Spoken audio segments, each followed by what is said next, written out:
सो भाई फाइनली मेरे सामने खड़ी है CB750 हॉर्नेट, जो कि होंडा की तरफ से अभी न्यूली प्रोडक्ट आया है। क्या क्या चीज़ें इस बाइक के अंदर आपको फीचर्स मिल जाती है, क्या स्पेसिफिकेशन रहने वाले हैं, क्या फीचर्स मिल जाते हैं, उन सारी चीज़ों के बारे में आज की वीडियो में हम लोग बात करने वाले हैं।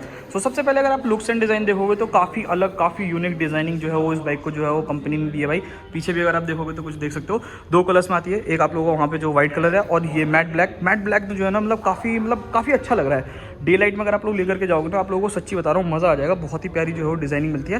सो सबसे पहले फ्रंट से स्टार्ट करते हैं। तो एक बार सबसे पहले मैं आप लोगों के लिए की को ऑन कर देता हूँ। सो फ्रंट में अगर आप लोग देखोगे तो भाई आप लोगों को लाइट जो है कुछ इस टाइप की देखने को मिलती है। ऑल LED सेटअप जो है वो आता है, चाहे वो आपको इंडिकेटर्स हो, चाहे आप लोगों की फ्रंट की लाइट हो। एंड यहाँ पर अगर आप देखोगे ना तो आइस क्यूब जैसी जो है छोटी छोटी सी लाइटें आप लोगों को मिलती है, तो देखने में काफ़ी इंप्रेसिव, काफ़ी अच्छी जो है वो लग रही है। सो लाइट को एक बार बंद कर देते हैं भाई। बाकी आगे चीज़ों के बारे में बात करते हैं कि और क्या क्या चीज़ें जो है इस बाइक के अंदर मिलती है।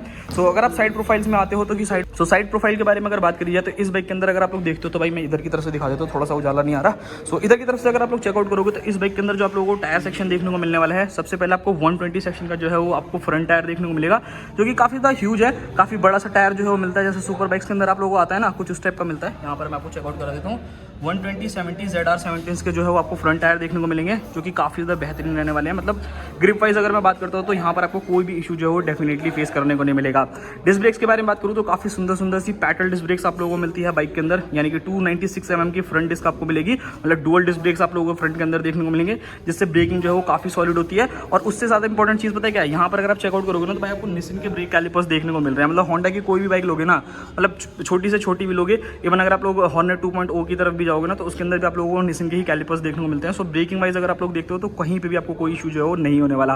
फ्रंट में बात करी जाए तो 41 mm के जो है आपको USD सस्पेंशन देखने को मिलेंगे, जो कि शोवा कंपनी की तरफ से आते हैं। और अगर आप शोवा के बारे में जानते हो तो भाई आपको पता होगा कि वो काफ़ी ज़्यादा बेस्ट सस्पेंशन जो है ना वो बनाते हैं। सो सस्पेंशन वाइज भी आपको कोई भी जो है वो दिक्कत नहीं रहने वाली। मतलब इस बाइक के अंदर जितनी भी चीज़ें आपको वो यूज़ करती हुई देखने को मिलेगी ना कंपनी, तो काफ़ी चीज़ें जो है वो ब्रांडेड ही यूज़ करती है। कहीं पर भी कोई भी कॉम्प्रोमाइज़ जो है वो डेफिनेटली नहीं छोड़ा जाता।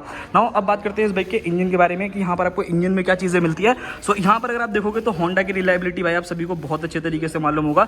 होंडा का मतलब जो भी बंदा बाइक चला लेता है ना, मतलब जैपनीज़ के बारे में अगर मैं बात करता हूँ, चाहे वो आप लोगों की यामाहा हो, सुजुकी हो या होंडा हो, ऑलमोस्ट सबके अंदर आपको एक चीज़ सबसे ज़्यादा बेहतरीन मिलती है, जो रहती है रिलायबिलिटी, जो इस बाइक के अंदर भी आपको मिलती है। यहाँ पर अगर मैं इंजन के बारे में बात करता हूँ कि इस बाइक के अंदर आपको इंजन कौन सा मिलता है, सो यहाँ पर अगर आप लोग देखते हो तो इस बाइक के अंदर आपको 755 सीसी का पैरेलल ट्विन इंजन जो है वो देखने को मिलने वाला है। Liquid cooled FI BSS compliant ये इंजन रहने वाला है। मतलब OBD2 सेंसर्स के साथ जो भी नॉर्म्स है वो भाई फुलफिल करती है। सो यहाँ पर ये चीज़ें काफ़ी बेहतरीन है। एंड पावर फिगर्स के बारे में बात की जाए तो 90.5 bhp का मैक्सिमम पावर और 75 न्यूटन मीटर तक का टॉर्क जो है ये जनरेट करके आप लोगों को देती है। सो अगर मैं बात करूँ डेली लाइफ में चलाने के लिए तो देखो सबसे पहली चीज़ तो अगर आप एक बिगनर हो तो ये पावर भी आप लोगों के लिए बहुत ज़्यादा इनफ रहने वाली है। मतलब सच में ही बहुत ज़्यादा इनफ रहने वाली है। बट हाँ, अगर आप लोग जैसे मान लो बाइक चलाते थे 400 सीसी की या 500 सीसी कैटेगरी की चलाते थे एंड अगर आप अपग्रेड करना चाहते हो सो डेफिनेटली वहाँ पर आपको कोई भी मतलब ऐसे ये नहीं लगेगा कि भाई पावर कम है या फिर कुछ भी ऐसी कोई भी क्वेश्चन आप लोगों के दिमाग में नहीं रहेंगे। काफ़ी सफिशिएंट पावर जो है वो रहने वाली है। अच्छा खासा आप लोग बाइक को जो है भगा सकते हो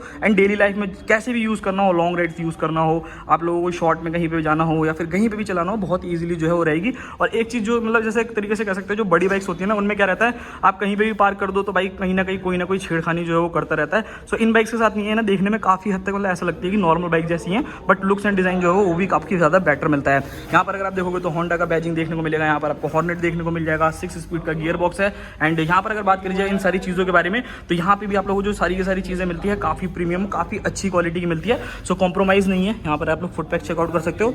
यहाँ पर अगर आप देखोगे तो ये भी फुट पैक जो है वो काफ़ी बढ़िया है। नाउ पीछे की तरफ से बात करते हैं कि भाई पीछे में आप लोगों को क्या चीज़ें देखने को मिलती है, तो ये मैं आप लोगों को एक बार दिखा देता हूँ। सबसे पहले अगर आप रियर डिस्क ब्रेक के बारे में बात करते हैं तो 240 mm की आपको रियर डिस्क देखने को मिलेगी। 160 सेक्शन का आपको ह्यूज बड़ा सा टायर आप लोगों को मिलेगा। और यहाँ पर अगर आप देखते हो तो यहाँ पर आप लोगों को प्रॉपर जो है सस्पेंशन देखने को मिलने वाला है, मोनोशॉक एब्जॉर्बर, जो कि काफ़ी ज़्यादा बेटर रहेगा। यहाँ पर अगर मैं बात करूँ देखो टायर्स के बारे में तो देखो यहाँ पर यही कहना है, लाइक अगर आप अदर बाइक्स की कंपनीज में जाते हो तो वहाँ पर आपको 180 सेक्शन का टायर मिलता है, बट यहाँ पर आपको क्या है 160 दिया है, तो हो सकता है कि आपकी जो माइलेज रहने वाली है ना वो अदर बाइक से जो है वो ज़्यादा बेटर रहेगी।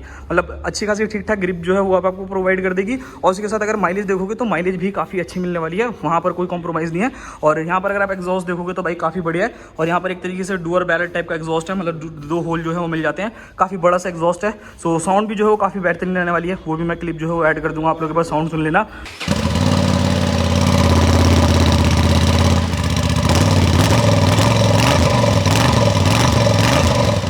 बाकी रियर पोर्शन से बाद में बात करूँ तो एक बार मैं आपके लिए लाइट ऑन कर देता हूँ, उसके बाद मैं आप लोगों को दिखाता हूँ। सो टेल लाइट अगर आप चेकआउट करोगे तो काफ़ी यूनिक, काफ़ी अलग सी डिजाइनिंग के साथ, मतलब थोड़ा सा एक तरीके से कह सकते हो जैसे आपको पहली वाली प्रीवियस CBR के अंदर देखने को मिला करता था ना, कुछ उस टाइप की टेल लाइट है। सो ऑल LED सेटअप है, यानी टेल लाइट भी जो है वो आपको LED मिलती है, इंडिकेटर्स भी आपको LED मिलते हैं। सो ऑलमोस्ट सारी की सारी चीज़ें जितनी भी इस बाइक के अंदर आती है वो ऑल LED सेटअप के साथ ही जो है कंपनी ऑफर करती है आप लोगों को। बाकी यहाँ पर अगर मैं बाकी चीज़ों के बारे में बात करता हूँ तो सबसे पहले भाई बढ़ते हैं अपना इसके मीटर की तरफ कि मीटर में क्या आप लोगों को मिलेगा। यहाँ पर अगर आप मीटर चेकआउट करोगे तो ये वही मीटर है जो कि आपको CBR के अंदर देखने को मिलता है। तो यहाँ पर आप लोग देख सकते हो। फीचर्स के बारे में बात करूँ तो फीचर्स जो है वो सारे मिलेंगे। यहाँ पर आपको गियर इंडिकेटर मिलेगा, स्पीडोमीटर जो है यहाँ पर आप लोगों को मिलने वाला है, RPM रेंज जो है वो आप लोगों को यहाँ पर देखने को मिलेगा, स्पीडोमीटर आप लोगों को हो गया, कितना टेम्परेचर रहने वाला है, यहाँ पर टाइमिंग आप लोगों को पता चल जाएगी, ABS की वार्निंग हो गई, यहाँ पर ट्रैक्शन कंट्रोल की वार्निंग हो गई, यहाँ पर फ्यूल की वार्निंग हो गई, ये सारी चीज़ें हैं। बाकी यहाँ से अगर आप टॉगल करोगे तो मैं आप लोगों को दिखा देता हूँ कि और क्या क्या चीज़ें देखने को मिल जाएंगी, ये आप लोग चेकआउट कर सकते हो। यहाँ ट्रिप A हो गया आप लोगों का। उसी के साथ नीचे की तरफ आएंगे तो यहाँ पर आप लोगों को किलोमीटर्स का मिल जाएगा। यहाँ पर अगर आप जाते हो सेटिंग्स में तो सेटिंग में आप लोग देख सकते हो राइडिंग मोड जो है वो आप लोगों को मिल जाएंगे, ये आप लोग चेकआउट कर सकते हो, जिस हिसाब से जो आपको यूज़ करना है वो कर सकते हो। शिफ्टिंग पॉइंट है यहाँ पर अगर आप देखोगे तो सेल्फ कैंसिलेशन टर्न सिग्नल्स हैं, यहाँ पर आप लोगों को जो है रीसेट करने के लिए मिल जाता है। सो भाई यहाँ पर अगर आप चेकआउट करते हो तो फंक्शंस में जो है ये सारी चीज़ें आप लोगों को मिलेगी। और उसी के साथ अगर मैं नीचे की तरफ जाता हूँ तो डिस्प्ले में जो आप लोगों को सारी की सारी वार्निंग्स देखने को मिलेगी। डिस्प्ले टाइप हो गया, ब्राइटनेस हो गया, बैकग्राउंड हो गया, फेवरेट इन्फॉर्मेशन हो गया, फेवरेट स्विच हो गया, ये सारी चीज़ें कर सकते हो। जर्नल में भी आप जा करके टाइम एंड डेट हो गया, यूनिट हो गया, लैंग्वेज हो गया, मतलब ये सारी चीज़ें जो है इजीली कर सकते हो। और बाकी यहाँ पे सर्विस जो है वो आप लोगों को यहाँ पे मिल ही जाता है। सो ऑलमोस्ट सारी के सारे फीचर जो है ये बाइक ऑफर करती है, ऐसा आपको कोई दिक्कत जो है वो नहीं होने वाली। एंड अगर मैं इधर की तरफ बात करता हूँ तो देखो भाई सबसे पहले आप लोगों को यहाँ पर देखने को मिलता है एडजस्टेबल लिवर्स, यानी कि आप लोग अगर अपना एडजस्ट करना चाहो जो ब्रेक लिवर्स है उसको आप लोग एडजस्ट कर सकते हो। इधर की तरफ अगर आप लोग देखते हो तो इंटीग्रेटेड जो है वो किल स्विच रहने वाला है, मतलब इंटीग्रेटेड ही किल स्विच आप लोगों को मिल जाएगा। एंड यहाँ पर अगर आप देखोगे तो हैजार्ड बटन जो है वो भी आप लोगों को यहाँ पे मिलेगा। एंड लेफ्ट साइड में अगर मैं बात करता हूँ तो यहाँ पर आपको हाई बीम लो बीम के लिए बटन मिलेगा, और ये आपका मोड बटन है जिससे आप लोग 3-4 तरीके के जो है इसके अंदर राइडिंग मोड्स आते हैं, स्पोर्ट्स हो गया, रेन हो गया, और आप लोगों को स्टैंडर्ड मोड हो गया, वो सारे के सारे एक्टिव जो है इससे कर सकते हैं। एंड यहाँ पर अगर आप देखोगे तो ये पूरा एक जॉयस्टिक जैसा काम करता है, जिससे आप बाकी सारी फंक्शनलिटी जो है ना उसकी आप लोग एडजस्ट कर सकते हो अपने हिसाब से। हॉर्न जो बटन है यहाँ पे मिल जाएगा, और यहाँ पर आप लोगों को इंडिकेटर के लिए बटन मिल जाएगा। तो ये चीज़ है। और हैंडल बार अगर आप देखोगे तो सिंगल हैंडल बार है, तो इससे क्या फायदा हो जाता है कि अगर आप लोगों को डेली लाइफ में भी चलना है ना, सो वहाँ पर आपको कोई दिक्कत नहीं होगी, बहुत आराम से सारी चीज़ें जो है वो एडजस्ट कर लोगे। एंड अगर मैं फ्यूल टैंक के बारे में बात करता हूँ तो यहाँ पर अगर आप फ्यूल टैंक देखोगे तो लगभग इस बाइक के अंदर जो आपको फ्यूल टैंक मिलता है 15.4 लीटर, मतलब 15 लीटर के आसपास में मान सकते हो। सो ये चीज़ें हैं। बाकी माइलेज के बारे में बात करूँ तो देखो भाई माइलेज आप लोग मान के चल सकते हो 21-22 के आसपास तक का एवरेज जो है ये दे देगी, उससे ज़्यादा थोड़ा पॉसिबल कम है। ऑब्वियसली परफॉर्मेंस ओरिएंटेड है तो थोड़ी सी परफॉर्मेंस भी आपको निकाल के देगी। तो भाई माइलेज जो है वो आपके ऊपर डिपेंड करता है कि आप कैसे चलाते हो बाइक को, कैसे नहीं चलाते हो। बाकी यहाँ पर अगर आप देखते हो सीट, तो भाई सीट में भी यहाँ पर कोई भी कमी नहीं है, काफ़ी कंफर्टेबल रहने वाली है, चाहे वो राइडर की हो चाहे वो पिलियन की हो। यहाँ पे आपको कोई भी इशू जो है वो फेस करने को नहीं मिलेगा। काफ़ी अच्छी चीज़, काफ़ी ज़्यादा चौड़ी सी सीट जो है वो आपको मिल जाती है। सो सीट जो है वो काफ़ी ज़्यादा कंफर्टेबल रहने वाली है, यहाँ पर आपको कोई ऑब्जेक्शन नहीं होगा। बाकी इस बाइक का जो वेट रहने वाला है वो लगभग 192 kg के अराउंड जो है वेट मिल जाएगा। और यहाँ पर अगर मैं बात करूँ ग्राउंड क्लियरेंस के बारे में तो 140 mm ग्राउंड क्लियरेंस मिलता है, और सीट हाइट अगर आप देखोगे तो 795 mm है। सो अगर आप एक शॉर्ट राइडर भी हो ना, सो मुझे लगता नहीं है कि आप लोगों को कोई भी दिक्कत जो है वो होने वाली है। तो यही था पूरा का पूरा वीडियो। आई होप आप लोगों को वीडियो पसंद आया होगा। बाकी आप लोगों को CB हॉर्नेट 750 कैसी लगी कैसी नहीं, आप जरूर मुझे कमेंट बॉक्स में बताना। मिलते हैं किसी और नेक्स्ट वीडियो में। आई होप आप लोगों को वीडियो पसंद आई होगी।